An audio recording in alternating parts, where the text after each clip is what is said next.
palabra de Dios para mí no tiene fecha de expiración. No tiene fecha para expirar. No expiran. Siguen enseñándonos. Siguen siendo aplicables para nuestras vidas, para corregir lo que nosotros somos. Las palabras divinas del Señor. Primer libro de los Corintios, capítulo 15. Porque yo recibí del Señor el mismo evangelio que le estoy predicando. Pablo enseña y dice: yo no me he inventado nada nuevo. Lo que yo les prediqué, les transmití, fue lo mismo que recibí. Hubiese levantado Pablo unas banderas rojas y hubiese sido el blanco del concilio apostólico si se hubiese encontrado un evangelio totalmente diferente en su boca. Mas sin embargo, lo que vemos en Pedro es un halago y un látigo sobre aquellos que tuercen las palabras de Pablo. Pedro reconoce que el problema no es Pablo, sino los indoctos que reciben la palabra, la tuercen para acomodar su vida en los dichos de Pablo. No aprendieron la diferencia de decir y querer decir. Y Pablo es el aclarando que hace en el primer libro de los Corintios como tipo de respuesta para generaciones futuras, generaciones como las que estamos viviendo en pleno siglo XXI, en donde muchos hoy en día ponen en tela de juicio las palabras de Pablo, diciendo que Pablo trajo un evangelio totalmente diferente y que el evangelio de Pablo no es el evangelio que Jesús enseñó. Y cabe resaltar que Pablo en el capítulo 15 da un tipo de respuesta.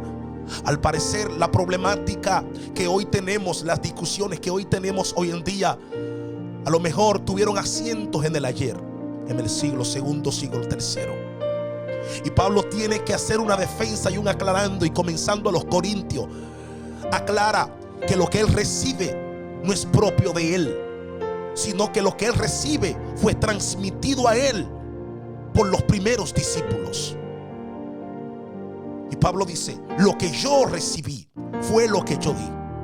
Y es donde se abre el tema de que yo no puedo dar algo significativo del reino si no he recibido algo significativo del mismo reino. La palabra siguiente es: ¿cómo yo debo recibir? ¿Cómo yo debo recibir? Y la expresión recibir, lo que yo recibí, tiene un sinnúmero de cosas, eventos que se pueden extraer de ahí. Y yendo exactamente a las praxis de Pablo, cómo Pablo recibió sentado, cómo Pablo recibió oculto, en una especie de anonimato, cómo Pablo recibió retirando la corona del conocimiento que antes ya tenía, retirando que lo que él había escuchado en el pasillo de la vida sobre Jesús. Se sentó ante los pies de Ananías y comenzó a puntualizar lo que él había escuchado con gente que fueron testigos del poder de Dios. Y aquellos discípulos le enseñaron y le pasaron el evangelio. Él vino con un encuentro con Jesús. Y ya he de usted creer si ese encuentro es mitológico, si ese encuentro es un cuento de hada, o lo que usted quiera creer. Lo que usted quiera creer son sus problemas. Usted tiene el derecho a estar equivocado. Usted tiene el derecho a no creer. Por lo menos respeto eso. Pablo, cuando tuvo ese encuentro de camino a Damasco, él fue que buscó al concilio. El concilio no lo buscó a él, porque él se encontró con Jesús. Él tuvo una experiencia divina, una manifestación de la divinidad en la persona de Jesucristo. Y cuando esto sucede con Pablo, son las palabras textuales, son las palabras de Lucas. ¿O acaso quiere poner por duda las palabras de Lucas, que se pueden comprobar a la altura de este tiempo, que son históricas totalmente? Y la redacción de Lucas cruzan y cumplen con un relato histórico. Y no hay duda con respecto a esto, por lo menos en lo que me concierne y a muchos hombres que están dedicados al estudio de la palabra. Como Pablo recibe y se describe, comenzó a recibir del concilio, comenzó a recibir de Pedro, comenzó a recibir de los primeros discípulos, de los que estaban cercanos, de los que habían cruzado ya la fe cristiana. Él comenzó a recibir algo, y ese algo que él recibió se maduró dentro de él y organizó todas las ideas que él había escuchado en el pasillo de la vida sobre Jesús. Ideas totalmente descabellantes, ideas totalmente contrarias a lo que era Jesús y a lo que fue Jesús. Pero esto comenzó cuando él le dijo: ¿por qué me persigue? Y de esta manera conocemos nosotros que Pablo no vino con un evangelio diferente. Podemos hablar de aplicaciones distintas, como hoy en día las leyes se aplican de manera distinta en como se aplicaba ayer.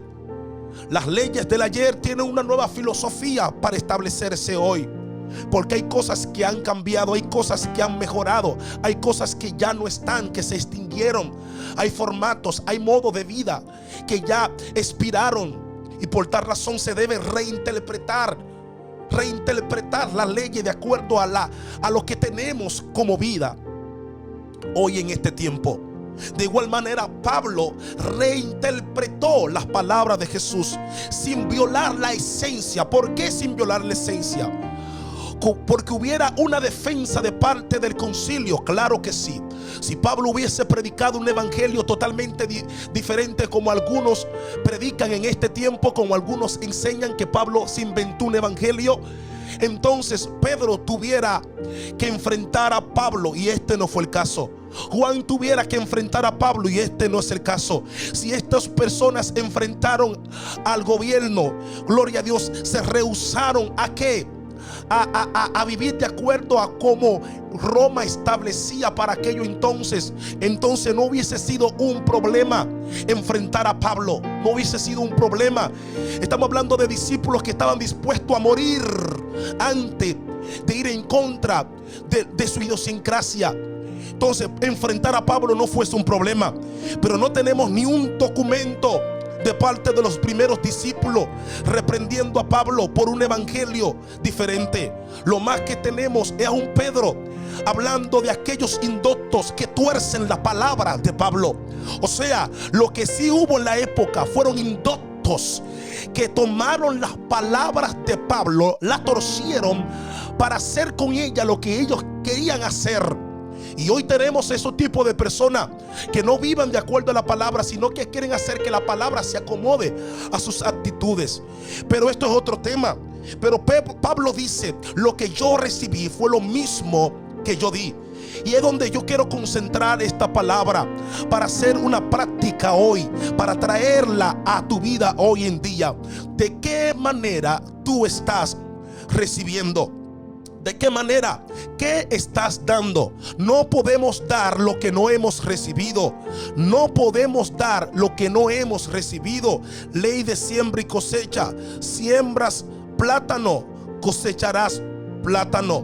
Siembras uva, cosecharás uva. O sea, debemos saber qué estamos sembrando, qué estamos recibiendo, para poder tener conciencia de lo que estamos transmitiendo. Esta palabra tiene que tocar la puerta de tu conciencia, la puerta de tu corazón. Lo primero es aclarar que Pablo no vino con un evangelio diferente.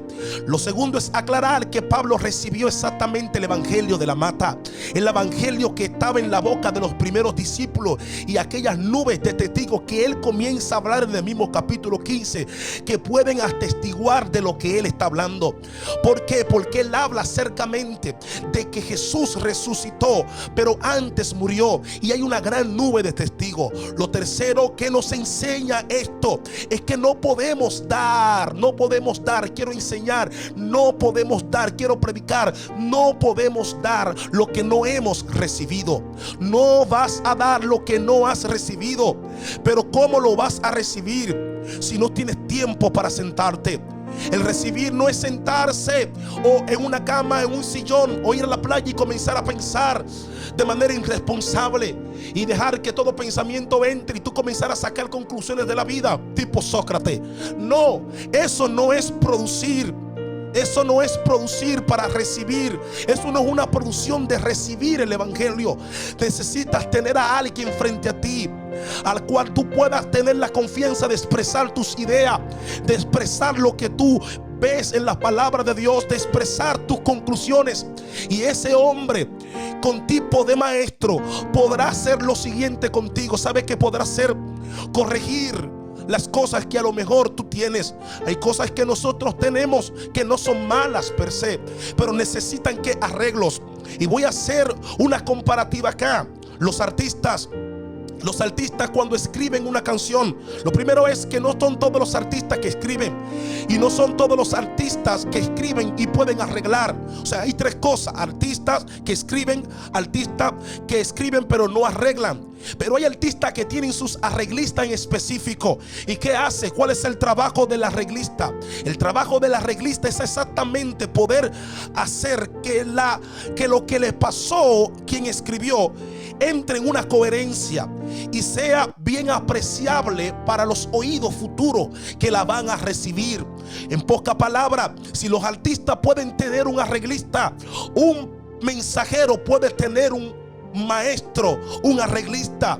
Y entiéndalo en sentido figurado, un arreglista, alguien que pueda filtrar, pero no alguien cargado, no alguien con tantas preocupaciones, sino alguien que pueda filtrar, alguien en reposo, alguien tranquilo, que pueda filtrar lo que tú estás recibiendo. Cosas que nosotros recibimos, pero no todo lo que recibimos, aunque contenga una idea de Dios, viene de Dios o puede bendecir como una palabra de Dios.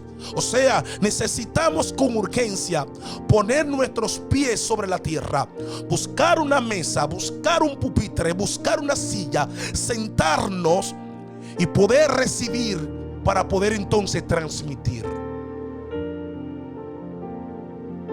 Para poder entonces transmitir.